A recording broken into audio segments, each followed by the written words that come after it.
l'affaire démarre par un appel à la rédaction de Los Angeles. Une femme anonyme nous appelle avec une histoire sur un politique, un candidat à la présidentielle qui aurait eu une liaison extra-conjugale. Immédiatement, je me suis dit « Oh mon Dieu, ça va être énorme ». Le National Enquirer y mettra 2 ans, mais il finira par avoir la peau d'un candidat à la présidentielle américaine. L'homme en question s'appelle John Edwards, un démocrate qui brigue la Maison-Blanche. L'histoire de sa chute est l'un des plus grands feuilletons politiques que l'Amérique ait jamais connu. John Edwards est alors marié depuis plus de 30 ans avec Elizabeth. Elle est atteinte d'un cancer incurable et l'Amérique applaudit le courage du couple face à la maladie. Mais coup de théâtre en octobre 2007, signé du National Enquirer. Scandale d'adultère à la présidentielle. Le candidat Edwards, dans un premier temps, nie tout en bloc. Mais le tabloïd poursuit son enquête. On a envoyé 4 journalistes en Caroline du Nord. On savait exactement où elle serait, on était très bien renseignés. Et on est tombé sur la maîtresse d'Edwards au supermarché, enceinte de 6 mois. Je me suis dit, bingo! C'était encore mieux que ce qu'on pensait, je veux dire. Pas bien pour Madame Edwards, mais bien pour la dramaturgie. On ne pouvait pas imaginer un feuilleton plus fou. La femme en question s'appelle Riel Hunter. Selon le tabloïd, John Edwards serait le père de son enfant. L'accusation est explosive, pourtant la plupart des journaux ferment les yeux. C'est le cas au très sérieux Los Angeles Times. Nous, on s'est dit, cette histoire est de mauvais goût. Sa femme a un cancer. Où est l'intérêt du public si nous poursuivons ce genre d'histoire?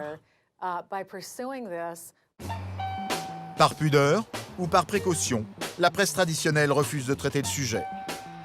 En janvier 2008, le candidat jette l'éponge, éclipsé par Barack Obama, qui gagnera l'élection 10 mois plus tard. Mais le tabloïd ne lâche pas John Edwards. Décembre 2008, l'homme politique décide de rendre visite à sa maîtresse dans cet hôtel de Beverly Hills. Au 2e étage, il pense la voir en privé et profiter un instant de sa fille cachée, née 5 mois auparavant. Mais quelques jours plus tard, il réalise que le rendez-vous n'était pas secret pour tout le monde. Le National Enquirer dévoile cette photo. Cette photo, c'est John Edwards qui porte le bébé. On n'a jamais dit comment on l'avait eu. On appelle ça une photo espion. Vous voulez nous dire? Non, mais on a fait du bon boulot. Aujourd'hui, on sait que c'est bien John Edwards et que c'est bien son enfant. Sous la pression, John Edwards doit répondre aux attaques. Après une série d'articles du tabloïd, Edwards passe aux aveux et reconnaît avoir eu une maîtresse. Pourtant, il nie encore la révélation la plus compromettante. Un article a été publié disant que l'enfant de Mademoiselle Hunter est le vôtre. Est-ce vrai? Pas vrai. Pas vrai. C'était publié dans un tabloïd de supermarché. Ce n'est pas vrai du tout.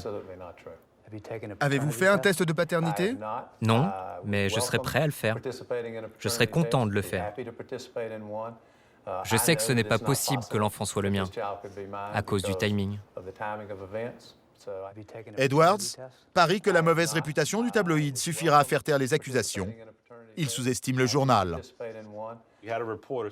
Une de mes collègues est allée à l'hôtel le lendemain. Elle s'est glissée dans la chambre avant la femme de ménage et il y avait encore des couches dans la poubelle. Alors elle les a prises. On les a envoyées au labo pour faire un test ADN. Une autre fois, on est allé à un discours d'Edwards et on a pris une bouteille d'eau qu'il avait laissée sur le podium. On voulait comparer son ADN avec celui du bébé, mais il n'y avait pas assez d'ADN sur la bouteille. Au final, tout s'est bien terminé car il a avoué. Et la couche? La couche, je sais plus. On l'avait ici pendant longtemps dans le congélateur, ce qui est fou. Elle était juste à côté des plats congelés des collègues, mais... Mais c'est illégal de faire effraction dans une chambre d'hôtel. Non, on est juste entré. Finalement, c'est la sortie imminente du livre d'un ancien conseiller qui pousse Edwards à avouer sa paternité cachée. L'ancien candidat est aujourd'hui jugé pour avoir utilisé des fonds de campagne au profit de sa maîtresse. Quand il est devenu évident qu'il était bien le père de l'enfant, il est devenu la risée de l'Amérique. En plus, sa femme était en phase terminale d'un cancer. Plus tard, elle est morte.